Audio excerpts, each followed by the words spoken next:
Hey guys, Lucas Sacco here. Today we are doing a goo or glue. This is where we look at common meta decks in the format and we decide if they're the goo, aka they're a good deck to play, or they're the glue and they're horrible. Julian, introduce yourself. What's up, guys? I'm Julian, your current world champion. You know how we get. You know how we get. I have a YouTube channel if you want to check that out. I also have a masterclass with Mr. Sako right here. If you guys want to check that out, I'm sure it'll be in the description. Yeah, absolutely. It'll be in the description. Today on my channel here, we have the Lunalight deck. This is a first place deck profile from Trevor McInnes at some random regional. Had like 300 people in it, so I made sure it was like a good actual event to check the validity of his results. But we're just gonna look over this deck list here. We're gonna kind of discuss our opinions on it, if we think this deck is good or bad into next format. Julian, you're the one who has the most recent experience playing this deck in some. I think you played it in like a locals in the finals, maybe. You know, talk about that for a second. That's something like that. Yeah. This deck is scary, bro. Tiger Dancer?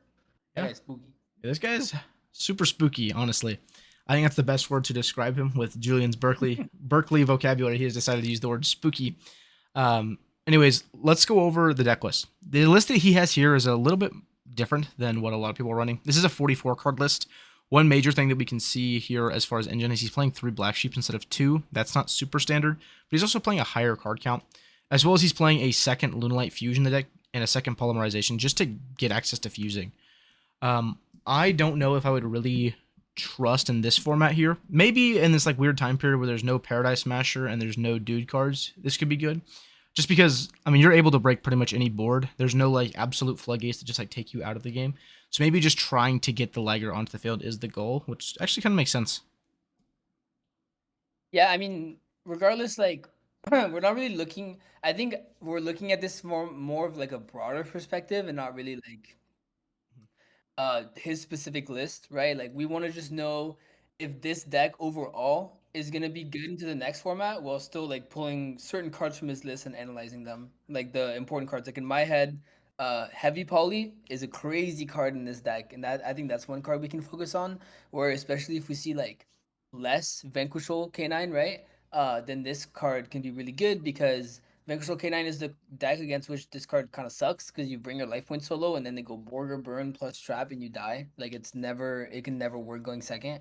Um, so so yeah, I think that's what we should look at rather than just looking at like the exact list because we don't really care about this format, right? Like the no dude post ban list. And what everybody wants to know is how good is this gonna be like post dude, right? Like we got YCSs coming up, we got regionals coming up. Like that's what matters. That's totally fair. I think this deck honestly fits into like the top 3, maybe top 4 for this next format. The deck just has such a powerful engine that you can play through pretty much any board. The main decks that we're going to be looking at, what you're going to play through, Draco Tail. The Draco Tail board is rather weak when it comes to the most common variants of it. You're going to play against the Pure Bill, which is going to be ending on maybe a Seal sometimes and some trap cards. You're going to play against the Dragon variant, which is going to end on maybe a Seal sometimes, Hope Harbinger, and then some trap cards. And there is the Magistus Bill, which we looked at, I think it was last week on our channels. They just kind of get to like a monster negate and then a floodgate plus some trap cards. So this can easily blow through that. You don't really care about their horn at all. Like your deck plays through that very, very well. You don't care about the seals. Like your deck can play through seals very, very well. A lot of your cards aren't once per turn, and so the non-targeting bounce doesn't really matter. It doesn't get you to the weakest point of your turn. And then like really, if you're able to summon a Liger into the Dragotail deck, it ends. They don't have an out at all. Yummy doesn't have the best out either. Being able to get that card onto the field basically makes them reliant on their minion if they're able to get their guys big enough to attack over it. However, I mean, if they go battle phase and they're big enough, why don't you just like nuke your field then? You're not really forced to like nuke the field any earlier, you know? One thing that is important to note here is if you do have to use your heavy poly and you banish 3 to go ahead and get into your Liger, if they activate or if they summon Onari and they use Onari's effect to burn you, then that is game. So that's one thing to be super careful of if you play that into the Yummy matchup. Are there any other matchups that we should cover, Julian, for this deck in the game plan?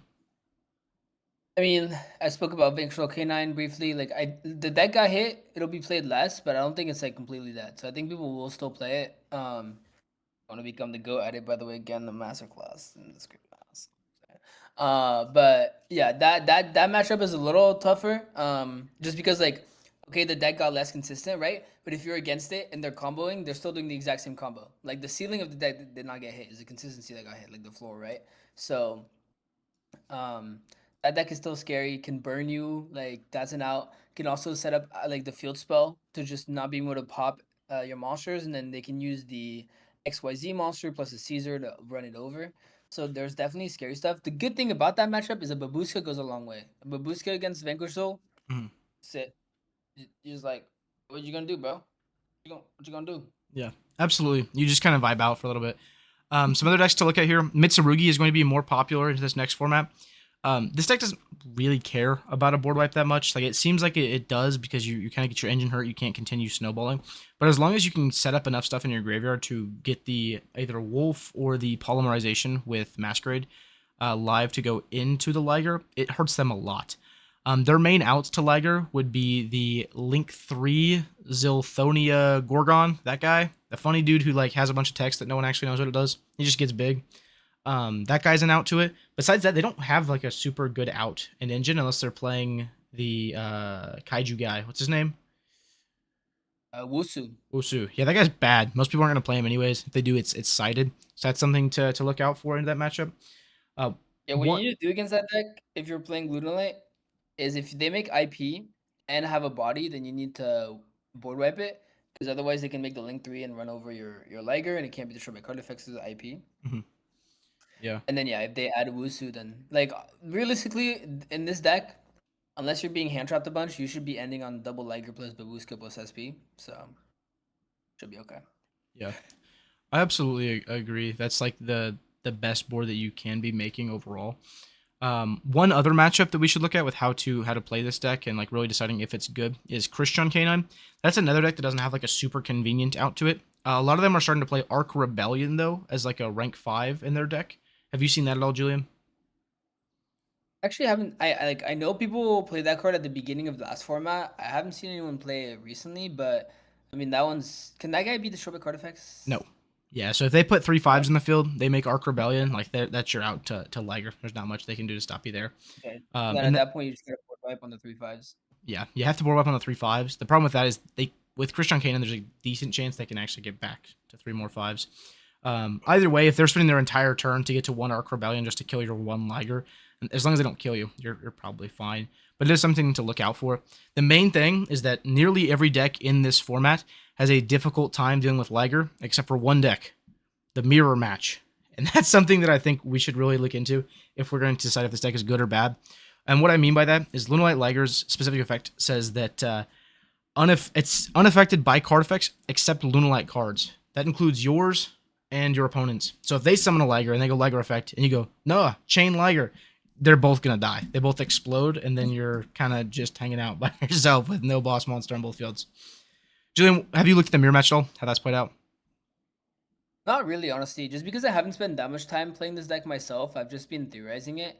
But I can already see just from like thinking about it, there's a lot of ways to threaten this. Just because of the perfume dancer has the effect that it can make how much defense does it has A lot of defense, right? lot. Yeah. Yeah, he gets So really you can small. bring a perfume dancer can bring this guy down to 300 attack, and then you can just go boop with any monster. Then they have to use their board wipe, and then you go main phase two. You set up your own Liger, and then you use your Liger to out their Liger.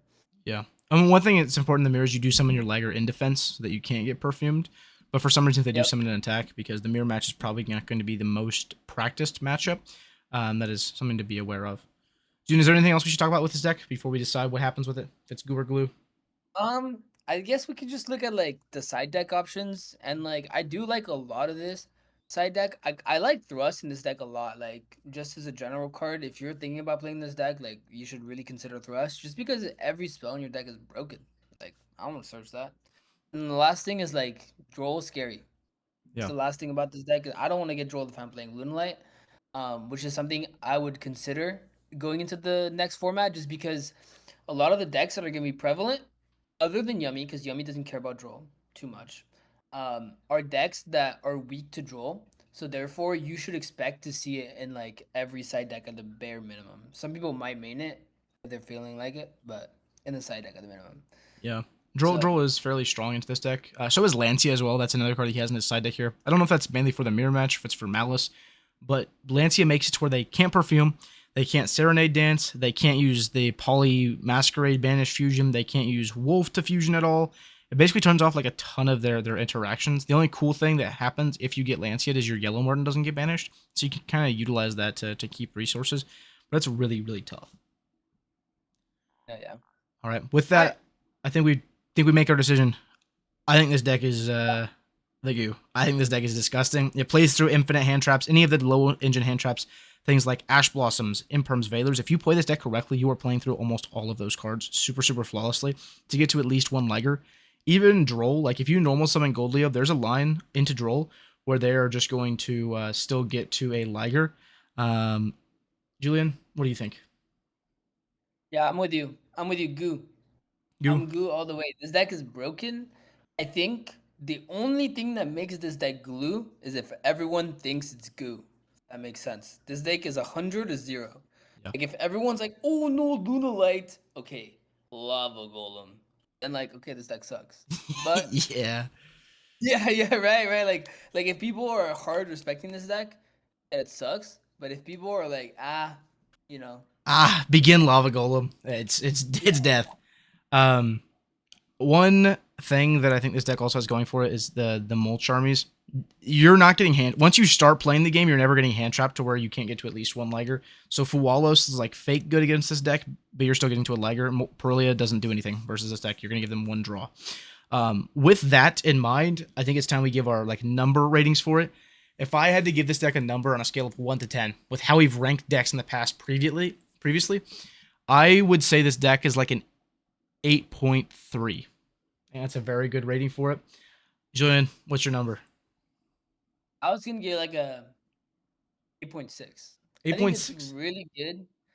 Again, it's an 8.6 because it's not being respected enough. That's fair. All right. Then, but then if the format shifts to where people are maining Droll or playing Kaijus in the side or stuff like that, then it's like a 2.4. You know what I mean? But right That's now, fair. okay, 2.4 is kind of crazy, but right now it's an 8.6. That's fair. All right. If you guys think something differently, leave it in the comment section down below. Other than that, I hope you guys have an absolutely fantastic day, and I hope you guys check out Julian as well. Thanks.